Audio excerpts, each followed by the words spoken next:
Ahora, a veces el docente puede resolver lo que le pasa a ese chico cambiando estrategias, dándole más tiempo, o cuándo es necesario que haga ya una consulta psicopedagógica. No, esa es una pregunta re interesante y difícil también, porque yo creo que el docente tiene un papel primordial frente a las dificultades de aprendizaje, que tiene mucho para hacer.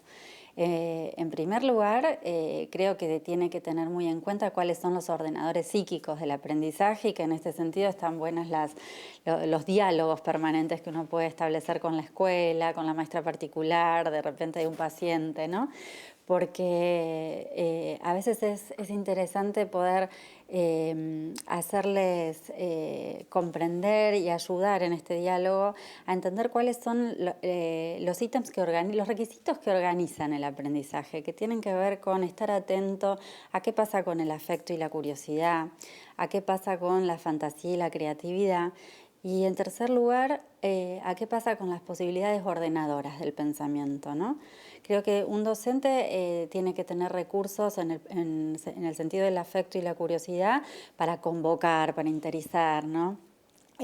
Para hacer propuestas atractivas en el aula y ver cómo cada niño responde frente a esto. Digo sí que quiero cuando me pregunta de algo, si yo quiero. Digo no, no quiero cuando no la entiendo y siento un desconsuelo. Camina así, con los botones arbolados, cerquita mío como mami cuando vamos al mercado.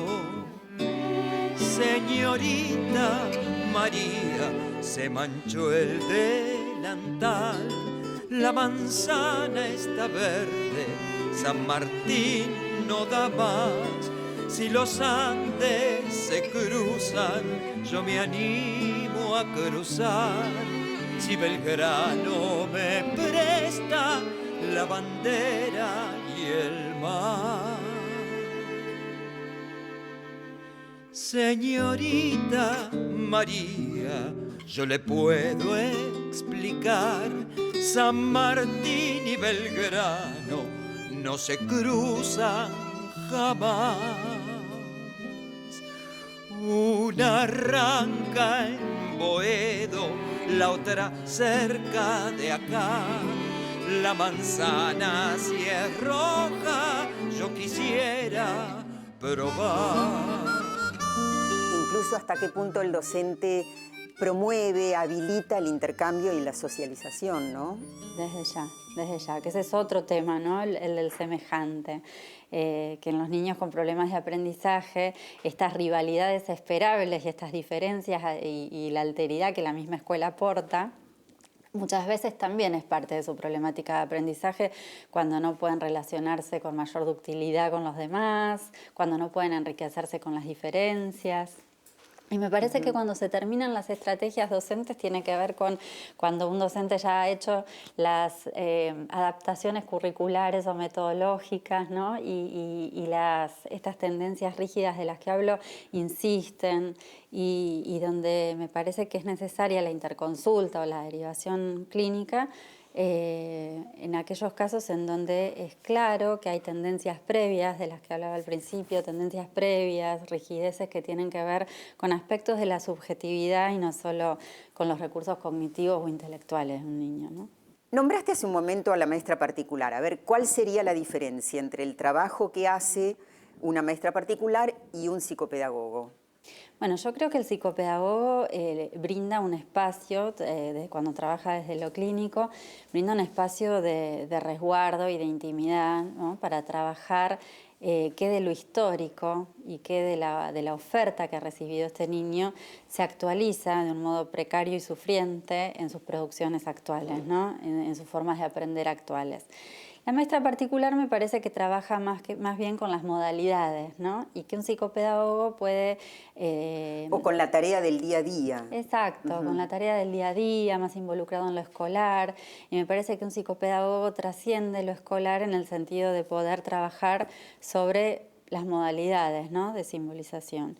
Acá, por ejemplo, una cosa que es interesante es cuando estos diagnósticos que a veces uno escucha con mucha frecuencia como la dislexia o la desatención, un psicopedagogo creo que tiene las herramientas para pensar la singularidad involucrada en cada problemática de ese tipo, ¿no? Por ejemplo, cuando uno está trabajando con un niño con un diagnóstico de dislexia, ¿no? Entendido como una dificultad para la lectura, por ejemplo, es válido preguntarse si ese niño no puede leer porque tiene dificultades para comprender, o si no puede leer porque no hay posibilidad de ingresar sentidos diferentes a los propios, o si no puede leer porque hay una dificultad fonológica en juego para el entendimiento de los fonemas. Es decir, hay en un mismo problema, que quizás una maestra particular puede trabajarlo desde lo escolar, me parece que el espacio psicopedagógico lo que abre es la oportunidad de profundizar en la singularidad de cada caso, ¿no?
Bueno, muchas veces desde las instituciones educativas hay mucha ansiedad porque los chicos vayan progresando, vayan teniendo logros. ¿Cómo es la relación del psicopedagogo con la escuela, con el docente? Bueno, lo que se observa a través de estas producciones siempre, ¿no? Nosotros las narraciones, los escritos, los dibujos de los chicos los entendemos como las marcas donde uno puede ir encontrando estas modulaciones, estas transformaciones, ¿no? Y es interesante observar cuando estas formas rígidas, habituales, ¿no?, de cada niño empiezan a mostrar pequeñas cosas muy puntuales de transformación, ¿no? Por ejemplo, estos chicos de los que hablaba antes con mucha tendencia a la descarga y a la impulsividad, cuando de repente uno encuentra un tiempo diferente de dedicarse a la tarea, el agregado de detalles a un dibujo, la posibilidad de detenerse para organizar una historia. O chicos con producciones muy sobreadaptadas y muy mecanicistas, como decimos, que son los chicos por los que menos se consulta, porque también hay problemáticas de aprendizaje un poco silenciosas que no afectan tan radicalmente el rendimiento escolar y que tiene que ver con aquellos chicos que también nos preocupan mucho, donde uno ve aprendizajes como muy acomodados a lo que se espera. Claro, por ejemplo, estudiar de memoria o resolver operaciones matemáticas, pero no un problema. Sí, que son los chicos que suelen tener más dificultades, yo creo, cuando acceden a la escuela secundaria, ¿no? No tanto en la primaria, donde se trata más de adquirir códigos sociales compartidos, y eso pueden hacerlo, pero ¿qué pasa con la imaginación? ¿Qué pasa con la creatividad?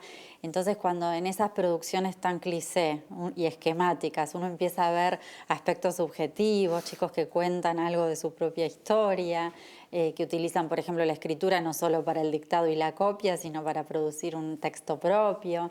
Esas son pequeñas transformaciones. Claro, cuando empiezan a mostrar curiosidad por el entorno. Bueno, Victoria, sos autora del libro Transformaciones en niños con problemas de aprendizaje.